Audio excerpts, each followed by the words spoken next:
Gusto mong makakita ng naguhubad na crayfish? Eto, may papakita ko sa'yo. Kung mapapansin nyo nga, yung batok niya ay maluwang. Sign na nga yan na maghuhubad siya. Ilang araw ko pa nga lang silang pinapakain ng crayfish grower. Pero eto, madami nang nagbabala. Namukbang na nga ng iba yung ibang pinagbalatan. At tama nga ngayon, saktong-sakto, natsyempohan ko tong isa. Dito nga ay hindi pa maluwag yung batok niya. Pero malungkot at hindi gumagalaw, kaya alam ko din na magpapalit ng balat. Makalipas nga yung ilang minuto ay gumagalaw na siya. At mukha nga mag-oorasyon na.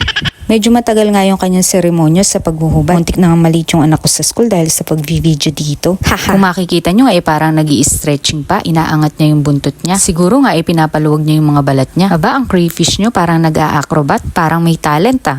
At ayun na nga, lumuwag na yung banda sa batok niya, lumaki na yung uwang. Pero hindi pa rin siya tumitigil sa pag-angat-angat ng buntot niya. Kinakamot-kamot nga din niya yung ulo niya, siguro nangangati. Charot. Kasabay nga din nun yung pag-angat-angat ng buntot. Yung ganito nga stage ay medyo matagal, pero pag tumagilid na, mabilis lang. Buti nga sa taas ng hollow blocks siya nagpalit dahil may mga crayfish na nga nakabantay na sa ilalim. Abangers. Ngayon ko nga lang napansin na lalaki pala siya. Kitang-kita na yung pagka-red claw niya. Ayun lang.